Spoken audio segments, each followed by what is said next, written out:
Minnesota Democrat who once called to defund the police reaps what she sowed. Check this out. Riots rocked the city of Minneapolis. State Democrats were busy echoing calls to defund and even dismantle the police. Now, one of those loud voices was Shivanthi Sathanandan, a high-ranking official within the state's Democratic Party. Just days after George Floyd's death, she wrote on social media, quote, "We are going to dismantle the Minneapolis Police Department." Say it with me, dismantle the Minneapolis Police Department. Sadly, this week, Sathanandan was violently carjacked by a group of 4 men. The attack left her with a broken leg, deep wounds, and bloodied face. Unbelievable. So she called to defund the police after the George Floyd incident, and look at her face. And she got a broken leg. And it all happened in her own driveway and in front of her 2 small children. She posted this bloody selfie on social media, adding, quote, "Catch these young people who are running wild, creating chaos across our city. Hold them in custody and prosecute them, period.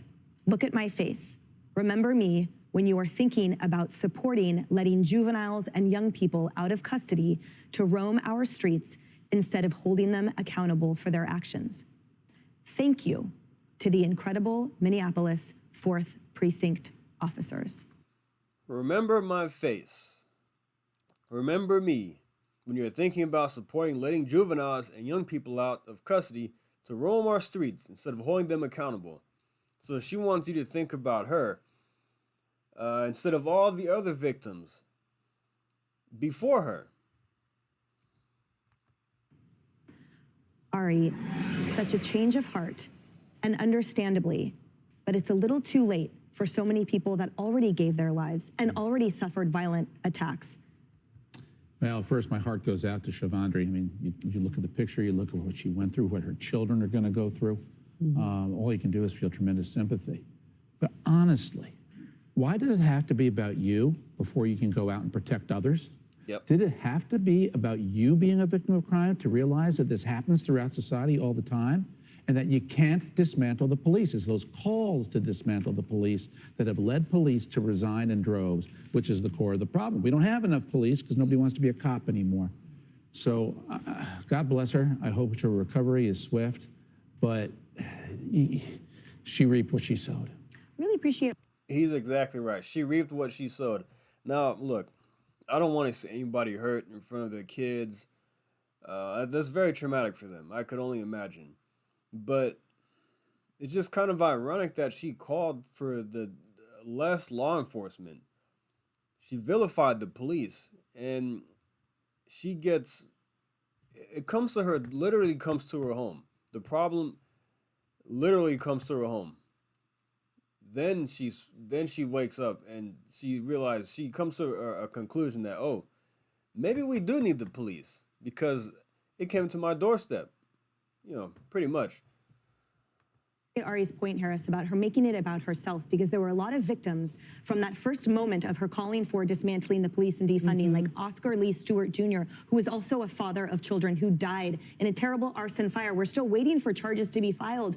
Where were her calls to think of his face? So when she says, "Remember my face," I'm sorry, but there's a whole lot of other faces that I think of when I think of the catastrophe that she helped create in her city. Exactly. Yeah, part of what we're seeing is just the shock of what she is, and it takes a lot for somebody to break the bone in your leg. I mean, that's one of the biggest in your body. So I understand that she's having a shock reaction. What I think is really lost on a wider public, though, is that enough to move anything? Because she may reflexively go right back to where she was. Those were long-held, political views that she had. And this obviously is traumatic, what's happened to her. And like Ari said, we're very sorry about this, just as a public. Our hearts go out. At the same time, because two things can be true, it's going to take more than a change of heart for this one person to change the system that's been put in place by guys like George Soros, pouring money into changing our society, such as the victims become basically the bad guys in the scenario and the criminals get all the breaks. It's going to take more than that. So I don't even really want to put too much more on her shoulders. She's got a lot of healing to do. Her kids do too. Trauma is going to be spread in that family because they were witnesses. But what about all those people that came before and after her toxic words about people who protect and serve?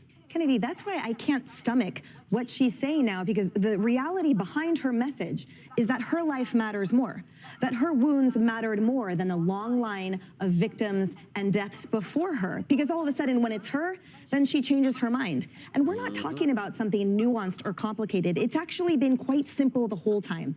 People need protection, especially those in vulnerable neighborhoods. And yet that fell on deaf ears to this ideologue for far too long. Yeah, and it's interesting because she sounds like a very conservative Republican in her latest post. And I'm with Ari. Like, I don't want to see anyone harmed, especially a mom in front of her kids. I can't imagine a more vulnerable position.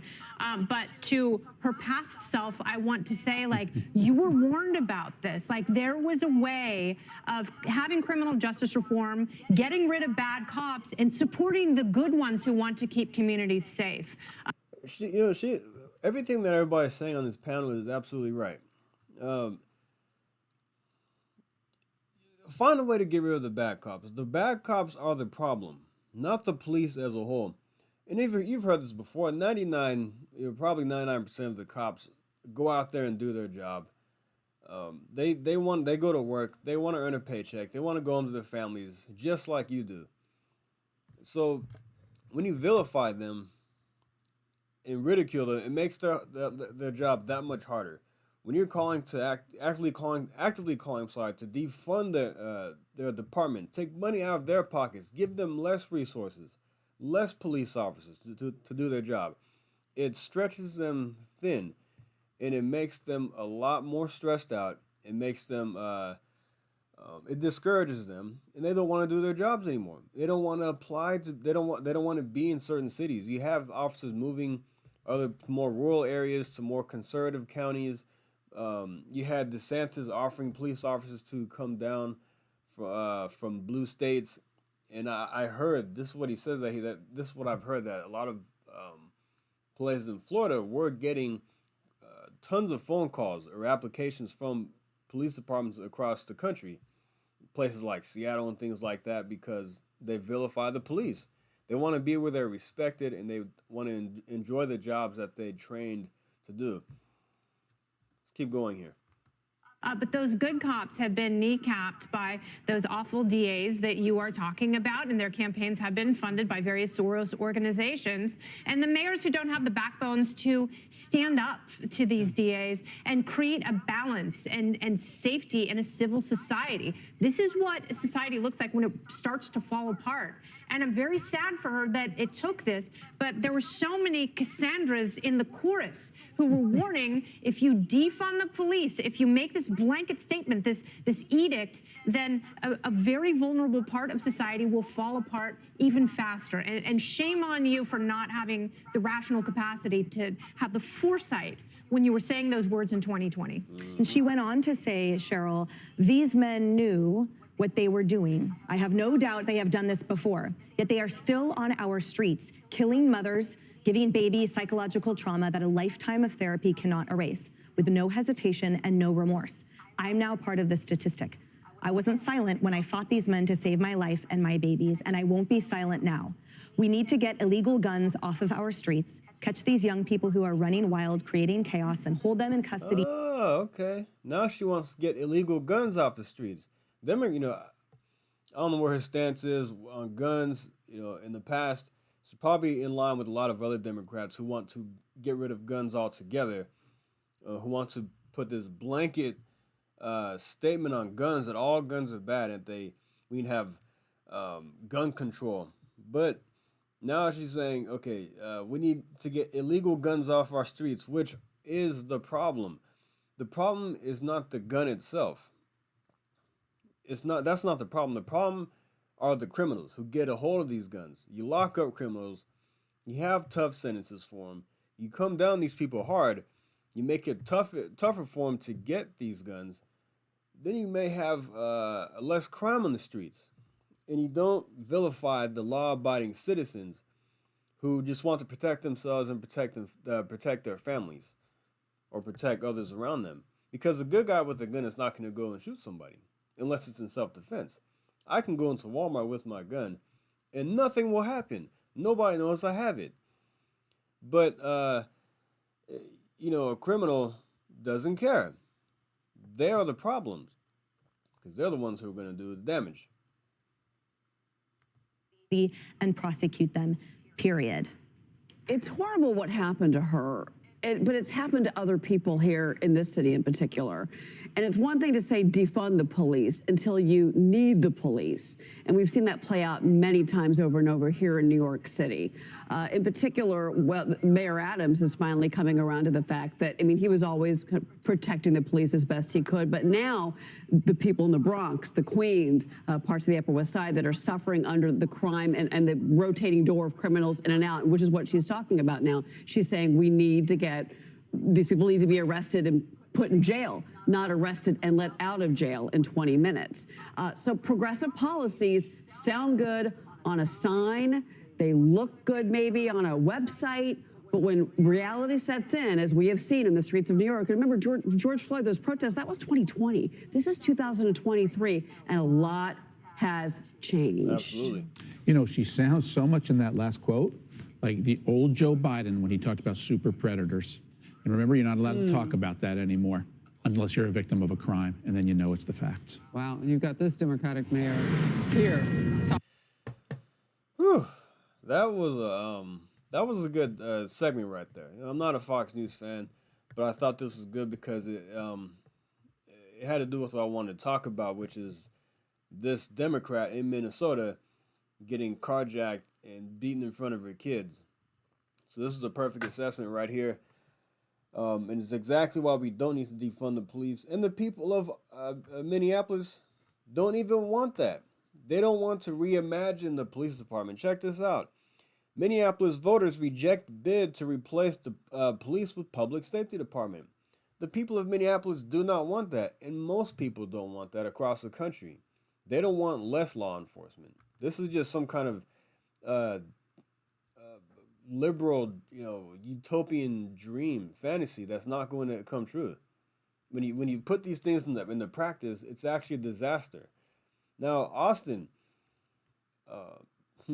Texas, of course, far left loony Austin cut about $150 million in the police budget, but thanks to Governor Abbott, under House Bill 1900, if a municipality with a population over 250,000 reduces its law enforcement budget, excuse me, the state would deduct money from its sales tax and ban the city from increasing property taxes or utility fees. Excuse me. Any areas annexed within the last 30 years could vote to de-annex. And the municipality would be banned from annexing any further areas. Wow. Senate Bill 23 applies to counties with a population over 1 million, requiring them to hold elections before reducing or allocating their law enforcement budgets. Counties that do so without voter approval would have their property tax revenue frozen. So this is more law and order in the state of Texas. Look, I've had my criticism of Greg Abbott. He's not perfect, but there are a lot of things that he does right, that he gets right, and this is one of them. When this whole defund the police movement thing was at the height, when in 2020 and 2021, Texas took action to make sure it doesn't happen here. And so Austin, when they cut $150 million out the police budget, which is a lot, they went ahead and reversed and restored about $130 million of that after they cut that 150. So they restored most of it, but you still have a lot of problems in Austin, which I will get to in another video. But this is how states can get the Republican governors can get control of certain things. They have a lot of power, and they can do certain things within these. They can put a stop to, a stop to this nonsense, to these loony mayors and loony city councilmen and women, or whatever you identify as. Um, they can pass certain laws like hitting their tax revenue, and then they'll go back on it. So there you go. That's why it's important to vote. Local, politics are local. It all starts at home, and what's going on in your community, because that stuff can happen. It can come to your doorstep. If you live in a place with a bunch of lunatic city council members and a lunatic mayor, a lot of these things like crime and horrible things can happen. So that's why it's important to vote in every city council election. You vote for the right person. You vote. Even a lot of city council elections are nonpartisan. They don't run as parties or anything like that. But you kind of know who stands where. You vet these candidates and you see where they stand on certain issues. If they back law enforcement, then that's a huge plus. Yeah, and then all the way up to your DAs and things like that. So these elections are very important inside of your city, county, and state elections. Vote for the right governor. Vote for the right county, judges and things like that. And you vote for the right city council and your right DAs as well. So yeah, it all starts at home. Protect home, then we can fix the rest of the country. But all right, guys, thanks for listening. Like and subscribe, and I'll see you next time. Thank you. Take care.